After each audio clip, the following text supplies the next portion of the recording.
Berto mentions, right, you get one game, one win per series with Jamal Murray, typically. What he didn't go on to mention, Jamal doesn't really ever go off early in a series. Jamal Murray needs to feel out his competition. So you're saying it's more games 4 through 7? It is more games 4 through 7. Now, it is not a concrete rule. There are a few series like the Phoenix series. Yeah, and you got to think that 2023 run was it was generational. You didn't even have a chance to get late to any series, to be honest, right? In 2023, he kind of eases into the Minnesota series, but he drops 40 in game 2. He drops 35 in game 6 against Phoenix the very next round, 34 in game 1, 32 in game 3. That 2023 run, Jamal was just playoff mall. He was unconscious. Period. The entire 5 games against LA, the dude couldn't miss. So I look at the 2023 run and I go, that's probably the best we will ever see him in terms of a consistency standpoint.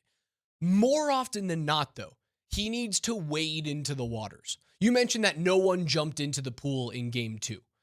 Jamal needed to dip his toe in a little bit. And I think he did in game 1. That makes me think that between games 3 and game 6, you're about to see Jamal drop 35 plus. It might happen tonight. Now, it's not a guarantee, but he is the type of guy that needs to see what the opponent is throwing at him, what they're throwing at his teammates, and almost allowing the opposition to forget about playoff Jamal Murray. A couple of games where he's just not playing well and he feels like he's disinterested. That felt like game 1 and game 2. And then out of nowhere, he drops 35 on your head. 35 and 8 on your head. It could very well happen tonight. It could be tonight. For whatever reason, I'm not having playoff mall vibes tonight. I'm having tremendous, well-rounded Nuggets team basketball vibes tonight. 2024 against LA, he waits until game 5 to go off for 32 points, his highest game score of the series.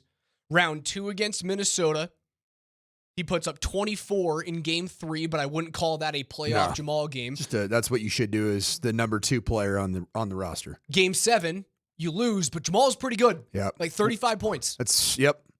I'm not kicking that out of bed. You guys know me in 30-point games. Give me all of them. And you end up losing. Against the Clippers, he was around. He wasn't mega impactful until game 5. Game 5. And he drops 43. One of his best playoff performances in history. Those are just the recent ones. If you go back prior to the 2023 run, let's look at 2020. Right? I mentioned the 36-point outing, but that was in an overtime win against Utah. You take away overtime, and that's kind of a regular mid-20s Jamal Murray game.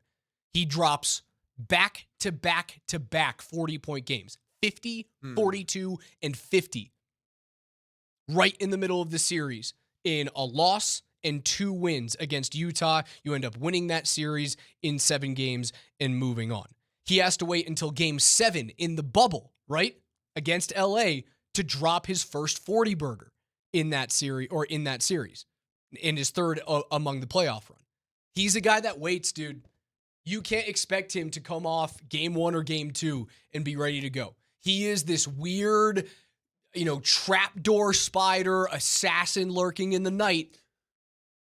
What I've seen is it's been in moments that were critically important for an output of scoring when the team needed you at the biggest spot. And I would say tonight does feel like that. I feel like tonight is one of those games. Yep. Tonight's not going to necessarily determine the outcome of the series, but it sure as heck is going to go a long way in setting the course forward of where this series is going to end up going. I feel like it does. You feel like it just flat out, win or loss, you win this game tonight in the Nuggets, you are winning the series. You lose this game tonight, you are losing the series. I don't want to be that absolute, but that's where my mind is this morning. I think it's that pivotal. The only possible manner in which I agree with you.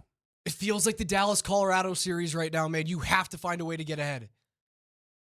I would agree with you that the Nuggets